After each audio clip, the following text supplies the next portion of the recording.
Hello guys, ரீசெண்டா பார்த்தீங்களா, விளாத்திக்குளம் ஒரு 12வது படிக்கும் மாணவிக்கு, அதாவது பாலியல் தொந்தரவு கொடுத்து அந்த மாணவிய வந்து கொன்னுட்டாங்க. ஓகேவா? அந்த அந்த அந்த சம்பவம் இன்னும் முடிவே இல்ல. இப்ப தான் குற்றவாளிய அரெஸ்ட் பண்ணியிருக்காங்க. அரெஸ்ட் பண்ணிட்டு விசாரணை போயிட்டு இருக்குன்னு சொல்றாங்க. அதுக்குள்ள பார்த்தீங்களா, அதாவது சேலத்துல ஒரு 9வது படிக்கும் மாணவிக்கு பார்த்தீங்களா, பாலியல் வன்கொடுமை ஓகேவா? நடந்திருக்கு. நடந்து அந்த பொண்ணு என்ன பண்ணியிருக்காங்க, அதாவது சதீஷ் அவங்க வீட்டு பக்கமே அந்த தூமபாடு ஓகேவா? அவன் சத்தியமா இவங்களுக்கெல்லாம் வந்து போஸ்கோ இவங்க பெற்றோர் என்ன பண்ணியிருக்கிறாங்க, போஸ்கோ அதாவது என் பொண்ண வந்து இது மாரி கெடுத்து கொன்னுப்புட்டான்ற மாரி. அந்த பொண்ணு என்னன்னா தூக்கிலிட்டு செத்துருச்சுன்ற மாரி சொல்றாங்க. அது என்ன எது உண்மைன்னு தெரியல. ஆனா உண்மையிலேயே வந்து தமிழ்நாட்டுல வந்து ஒரு ஒ ஒரு இது போனா ஓகேவா? ஒரு சம்பவம் நடந்து இன்னொரு சம்பவம் உடனே நடக்குது. இதுக்கெல்லாம் தீர்வே இல்லையா? சட்டம் வந்து என்ன பண்ணுதுன்னே தெரியல.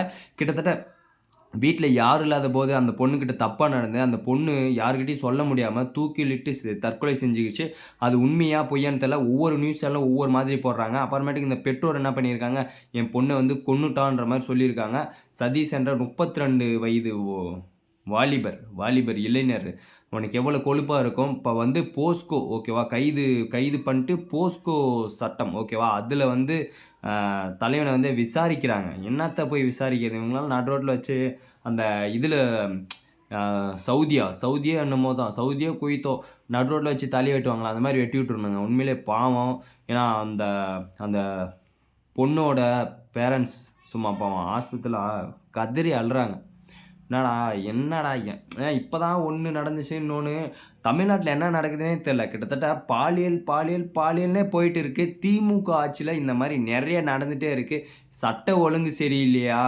இல்ல யாரு மேல யாரு தப்புன்னே தெரியலைங்க உண்மையிலே. நீங்களே பாருங்க இதுவரையும் எவ்ளோ கேஸு. பாலியல் வன்கொடுமையில எவ்ளோ கேஸ் நடந்திருக்கு. இதுல நெறைய கேஸ் வந்து நியூஸ் சேனல்ல வந்து போடுறதே இல்ல. ஒரு சில நியூஸ தான் போடுறாங்க. ஓகேங்களா? நமக்கே தெரியல. பாருங்க எந்த அளவுக்கு தமிழ்நாடு ரொம்ப கேவலமா போயிருக்கு. அ இந்தியாவிலே அ பாலியல் வன்கொடுமை அதிகம் நடக்கிறதுனா தமிழ்நாட்ல தான் நடக்க மாட்டேங்குது. ஏன்னா எவனுக்குமே பயம் இல்ல. சட்டமும் இங்க ஒழுங்கா இல்ல. உண்மை. ஓகே மக்களே.